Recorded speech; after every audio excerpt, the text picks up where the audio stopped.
ఉమ్మడి తూర్పుగోదావరి జిల్లాలోని పోలవరం నిర్వాసితులు కష్టాలు కంటతడి పెట్టిస్తున్నాయి. ప్రభుత్వ కర్కశత్వంతో సొంత ఊళ్లను వదిలి బయటకు వచ్చి బ్రతకలేక అష్టకష్టాలు పడుతున్నారు. సాదాసీదా భవనాలు నిర్వాసితులకు అప్పగించి చేతులు తులుపుకునే ప్రయత్నం చేస్తుంది ప్రభుత్వం. కరెంటు, తాగునీటి, రోడ్లు లేక చీకట్లో భయం గుప్పెట్లో బతుకుతున్నారు పూడిపల్లి గ్రామ ప్రజలు. అయితే గోకవరం గ్రామ పంచాయతీలోని విలీనం చేయకపోవడంతో వీరిని ఏ అధికారి పట్టించుకోవడం లేదు. దీంతో వీరి జీవనం ప్రశ్నార్థకంగా మారింది. దీనిపై ప్రభుత్వం స్పందించాలని పోలవరం నిర్వాసులు కోరుతున్న అంశంపై మా ప్రతినిధి గణేష్ మరింత సమాచారాన్ని అందిస్తారు. పోలవరం ప్రాజెక్ట్ రాష్ట్ర భవిష్యత్తుకు పునాదిగా జీవనాడిగా చెప్పుకుంటున్నాం. కానీ పోలవరం ప్రాజెక్టు ముంపు ప్రాంతంలో ఉన్నటువంటి గ్రామాల ప్రజలు మాత్రం అనేక కష్టాలు ఎదుర్కొంటూ ఉన్నారు. ఇప్పటికే గోదావరి వల్ల నీట మునిగి బతుకు జీవుడు అంటూ కూడా బయటకు వచ్చి ఉంటున్నటువంటి ప్రజల కష్టాలు చెప్పడానికి వర్ణనాతీతంగా ఉన్నాయి. మనం చూడొచ్చు, నిర్మానుష్యంగా మారినటువంటి ఆర్ఎండ్ఆర్ భవనాలు చూడొచ్చు. ఇది ప్రస్తుతం మనం గోపవరం మండలంలో ఉన్నటువంటి గోపవరం గ్రామ పంచాయతీకి దగ్గరలో ఉన్నటువంటి పూడిపల్లి కాలనీ మనం చూస్తున్నాం. పూడిపల్లి గ్రామం ఈ గోదావరిలో ముంపు గ్రామంగా ఉండడంతో అక్కడి నుంచి ఖాళీ చేసి ఆ గ్రామంలో ఉన్నటువంటి ప్రజలందరికీ ఇక్కడ పునరావాసాలు కల్పించడం జరిగింది. అయితే నివాసాలు చూడవచ్చు, 2021లో ఈ భవనాల నిర్మాణాలు జరిగినా కూడా అక్కడి ప్రజలు ఇక్కడికి వచ్చి ఉండడానికి సరైనటువంటి వసతులు కల్పించడంలో ప్రభుత్వం కానీ అధికారులు కానీ పూర్తిగా విఫలమయ్యారు. తాగడానికి మంచినీరు లేవు, ఉండడానికి విద్యుత్ సౌకర్యం లేదు. రాత్రి అయితే ఇక్కడ భయం అంటూ భయం గుప్పిట్లో బతుకుతున్నటువంటి విధానం ఇక్కడి ప్రజలను అయితే ఆందోళనకు గురి చేస్తున్నటువంటి సందర్భం కనిపిస్తుంది. అందువల్ల ఈ కాలనీలోకి వచ్చి ఉండలేక గడిచినటువంటి 4 సంవత్సరాల నుంచి కూడా ఈ చుట్టుపక్కల గ్రామాల్లో ఖాళీగా ఉంటున్నటువంటి నివాసాల్లోనే అద్దెలు కట్టుకుంటూ కూడా వారికి ఇచ్చినటువంటి ఆర్థిక సహాయాన్ని కూడా పూర్తిగా వారంతా కూడా ఖర్చు చేసినటువంటి సందర్భం కనిపిస్తుంది. ప్రస్తుతం మనం నిర్మాణంగా మారినటువంటి పూడిపల్లి కాలనీలో ఉన్నాం చూడొచ్చు. ఇక్కడ ప్రజలు ఉన్నారు, కొంతమంది బ్రతకలేక ఇక్కడే చీకట్లో మగ్గిపోతూ జీవిస్తున్నటువంటి ప్రజలు ఉన్నారు. వారిని అడిగి తెలుసుకునేటువంటి చేద్దాం. ఏమండి, మీరు ఇక్కడ ఉంటున్నారు కదా, ఎలా ఉంది? మరి మీకేమో ప్రభుత్వం అన్ని సౌకర్యాలు కల్పించామని చెప్తుంది. అరణ్యంలో ఉన్నామండి, తాగితే నీళ్ళు లేవండి, మాపులు లైట్లు లేదు, చీకటి పడితే గుప్పిట్లో పేనాలు పెట్టుకుని బిక్కుమంటే బతుకుతున్నామండి. ఇక్కడ ఏ దారి తెన్ను లేదండి మాకు. మా జీవితాలు ఎలా గడుతున్నాయి ఏంటండి, ఎంత వ్యవసాయాలు చేసి బోల్డ్ పనులు చేసి పూడిపిల్ల ఇక్కడికి వచ్చి కూలి పనులకి వెళ్తే కూడా మాకు దారి లేకుండా అయిందండి. ఎటు గతి లేకుండా అలా మగ్గుతున్నామండి చీకట్లో. ఇంతకన్నా మేము చెప్పుకోవాల్సింది ఏముందండి? అంటే ప్రభుత్వం మీకు అన్ని వసతులు కల్పించామని కల్పించారండి. ఆ ఇల్లు కట్టి వదిలేశారు, మాకు ఏం అప్పచెప్పలేదండి. ఇప్పుడు ఆ అద్దెలు కట్టుకోలేక ఈ ఆర్ఎండ్ఆర్ ఇచ్చిన డబ్బులు అక్కడ అద్దెలు కట్టేసి బతకటానికి దారి లేక వాళ్ళు పొమ్మంటుంటే ఇక్కడికి వచ్చి మేము గుమ్మాలు కిటికీలు పెట్టుకుండి తలుపులు పెట్టుకుండి ఈ కరెంట్ వేయించుకుండి బోర్లు ఒక చోట బోర్లు ఉన్నాయండి, వాళ్ళ దగ్గరికి వెళ్ళి నీళ్ళు తెచ్చుకుంటే అలా పోతుందండి. ఇక్కడ ఏ సౌకర్యం కల్పించారండి? మాకు ఏ సౌకర్యం కల్పించలేదండి. అక్కడ దర్జాగా 20 ఎకరాలు చేసుకుంటే దర్జాగా బతుకునేవాళ్ళు అండి. అక్కడ 10 మందిని పెంచి రైతునండి నేను. అటువంటిది నేను పని చేద్దారంటే ఇక్కడ పని చేయలేం. ఆ గేదెలు పట్టుకుండి బతుకు జీవడానికి ఎందుకు వచ్చిన బతుకని అనిపిస్తుందండి. మాకు అంత చికాక్గా ఉందండి ఇక్కడ బతకటం కూడా. ఎలా బతుకుతామో తెలియదండి, ఇలాగ ఎన్నాళ్ళో తెలియదు. ఏటి కర్మ, మనం అంత వ్యవసాయం చేసాం, ఇవాళ నీ గేదెలు కాపేయటని మొత్తం అలా పడుకున్నప్పుడు ఎందుకు దీనికన్నా చావేమో ఎరగడేమో అన్నంత స్థితి అయిపోయిందండి.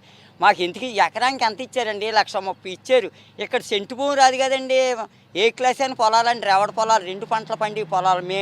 మేము కట్టకపోయినా మా నాన్న మా తాత కట్టిన ఇల్లు పెద్ద ఇల్లు అండి. అలాంటి ఇంట్లో వచ్చి ఇక్కడ రోడ్డును పడ్డామండి. ఇంకా అద్దె కొంపల్లో ఉంటే ఇంకా అద్దె అలాగైపోతుందని వచ్చేసి ఇక్కడ ఉన్నామని పరిస్థితులు అయ్యండి. తాగినీళ్ళు అట్టొచ్చాను, తాగినీళ్ళు 1 టిన్నీళ్ళు అక్కడ తెచ్చుకోండి, వాడుకుంటాకి నీళ్ళే కదా. పక్కింటికి వెళ్ళి అన్నాడు తెచ్చుకోండి, 1 రోజు ఇస్తారు, 2 రోజులు ఇస్తారు, 3వ రోజు ఎవరు కదండి. అలాంటి ఇబ్బందుల కింద ఉన్నాయండి ఇక్కడ బతుకు జీవితాలు. విద్యుత్ సౌకర్యం ఉందా? ఎలా ఉన్నారు మరి ఇక్కడ? విద్యుత్ సౌకర్యం కూడా మొన్నటి వరకు లేదండి, చీకట్లోనే ఉన్నాం. మన ఎలక్ట్రికల్ ఏఈ గారికి మా మొర ఆలకించి ఆయన మా కరెంటు మీ పరిధి కాకపోయినా సరే మీ బాధలు చూడలేక కరెంట్ ఇస్తాను, ఉన్న పనులు అయితే నేను చేయలేను, వాటర్ అయ్యి ఏమీ లేదు సార్ అంటే ఆయన చూసి స్పందించి కరెంట్ అయితే ఇచ్చారండి. వీధి దీపాలు కానీ మన పంచాయతీ కుళాయి కానీ ఏ ఫెసిలిటీ లేదండి. కనీసం రోడ్డు మార్గం కూడా లేదండి. మేము గుంతలు ఉంటే సొంతంగా మా తలవ చేసి కొంత దారి ఏర్పరచుకుంటే అలా పడి ఉంటున్నామండి. బయట విపరీతమైన అద్దులు సార్ గోకవరంలో. మాకు ఇచ్చిన కాంపెన్సేషన్ అంతా 6,75,000 అద్దెల కింద అయిపోయినాయండి. ఇంక భోజనం తినడానికి ఏమీ దారి లేక ఉన్న దాంట్లోనే గుడి చేసుకుని వాళ్ళు కట్టకపోయినా సరే పడి ఉందామని ఒక తలుపు కానీ, రెవెన్యూ సిబ్బంది కానీ, మా R and R office R and R special collector గారు కానీ ఎటువంటి స్పందన లేదండి. మన ఆర్డీఓ ఆఫీస్కి అయితే ప్రతి సోమవారం స్పందనకి ఒక్కొక్క ఐటమ్ వాళ్ళు పక్కన పడేటువంటి. కలెక్టర్ గారికి నేరుగా కలిసినా సరే ఆయన స్పందించట్లేదండి.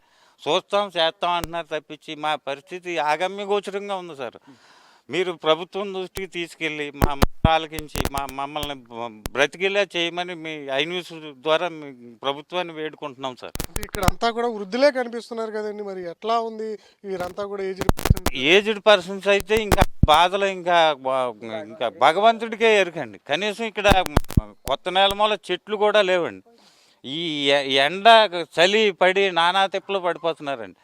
కనీసం ఈ మొరాలకించి దేవుడు కూడా లేడండి మా పరిస్థితి. ఈ ముసలోళ్ళు చలికి తలుపులు లేవండి. కొంతమంది తలుపులు కట్టించుకుని డబ్బులు లేక గుడ్డ పెట్టుకుని ఆ ముసలావిడైతే ఇంకా మొన్న అయితే బిగుసిపోయిందండి. చలిమంట వేసి ఆవిడని బయటికి తీసుకొచ్చి నానా తిప్పలు పడి మొత్తం మీద అలా బతుకు జీవితంతో ఉందండి. ప్రభుత్వం అనేది అసలు మేము నిర్వాసితులు అనే గుర్తింపు కూడా ప్రభుత్వానికి లేదు సార్. ఎంత అన్యాయం అంటే వచ్చి ఒకసారి విజిట్ చేయండి, మా బాధ చూడండి అంటే వస్తాం అంటున్నారు. కానీ ఏ అధికారి కూడా మా వంక చూసిన పాపని పోలేదు సార్.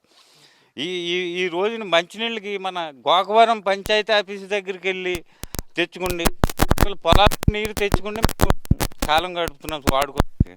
మంచినీళ్ళు గోకవరం పంచాయతీకి వెళ్ళి గోకవరం పంచాయతీ దగ్గర కుళాయి దగ్గర నుంచుండి అదైనా ఇలాంటి పెద్దోళ్ళు తెచ్చుకోలేక మాలాంటి వాళ్ళు తెచ్చి కొన్ని పోసి అలా బతుకుతున్నాం సార్. చాలా అన్యాయం సార్. ఎలా ఉంది ఇక్కడ? బాబు మరి మేము మా ఊరు వదిలొచ్చాక చాలా నరకం చూస్తాం. అసలు ఏమీ ఆధారం లేదండి. మేము చాలా నరకం చూస్తున్నాం బాబు. మేము తలుపులు పెట్టుకుని దీపాలు పెట్టుకుని అలాగా కళ్ళ పడవండి అలా తిరుగుతున్నాం. ఏమి ఆధారం లేదు బాబు. మరి మమ్మల్ని ఏ దారికి తెస్తారో ఏం చేస్తారో మీ ఇష్టమండి. చూస్తున్నారు కదా ఇక్కడ ప్రజల ఆవేదన. కనీసం ఇల్లు ఏర్పాటు చేశారు కానీ కనీస సౌకర్యాలు కల్పించడంలో ప్రభుత్వం విఫలమైంది, అధికారులు విఫలమయ్యారు. కాంట్రాక్టర్ తనకున్నటువంటి స్తోమతతో భవనాలు నిర్మించినా దానికి తగినటువంటి పెండింగ్ బిల్స్ క్లియర్ చేయకపోవడంతో ఎక్కడక్కడ వదిలి కాంట్రాక్టర్ కూడా వెళ్ళిపోవడంతో వీరు ప్రభుత్వం ఇచ్చినటువంటి ఆర్థిక సహాయం కూడా 4 ఏళ్లుగా అద్దెలకు చెల్లించి చివరికి మొత్తం వారి దగ్గర ఉన్నటువంటి ఖజానా ఖాళీ కావడంతో కడుపు చేత పట్టుకుని ఈ నివాసాల్లో ఉంటున్నటువంటి పరిస్థితి మనం చూస్తున్నాం కదా. చాలని ఆదాయంతో ప్రభుత్వం సరైనటువంటి వసతులు కల్పించకపోయినా ఇక్కడికి వచ్చి జీవన ఆధారంగా మారినటువంటి ఈ నివాసాల్లో కనీస సౌకర్యాలు కల్పించాలి. మనం చూస్తున్నాం కానీ రోడ్లు కూడా లేవు, మంచినీటి సదుపాయం లేదు, విద్యుత్ సౌకర్యం లేదు. ఇలాంటి ఏ సౌకర్యం లేనటువంటి ప్రాంతంలో చీకట్లో మగ్గిపోతున్నటువంటి ఈ పూడిపల్లి కాలనీ ప్రజల యొక్క దుస్థితిని ప్రభుత్వం పట్టించుకోవాలి అని చెప్పి ఇక్కడ ఉన్నటువంటి ప్రజలు కోరుతూ ఉన్నారు. అదేవిధంగా గోపవరం పంచాయతీలో దీన్ని విలీనం చేస్తే పంచాయతీ నిధులతో అయినా ఇక్కడ డెవలప్మెంట్స్ జరిగేటువంటి అవకాశం ఉంటుంది. ఆ పరిస్థితి అయినా ప్రభుత్వం కల్పించాలనేది ఇక్కడ ఉన్నటువంటి ప్రజలు కోరుకుంటున్నారు. భవిష్యత్తులో చూద్దాం ఇక్కడ ప్రజల సమస్యల్ని ప్రభుత్వం ఏ విధంగా పరిష్కరిస్తుంది అనేది. కెమెరా తిరుమలతో గణేష్, ఐ న్యూస్, గోపవరం దగ్గరలో ఉన్నటువంటి పూడిపల్లి కాలనీ నుంచి.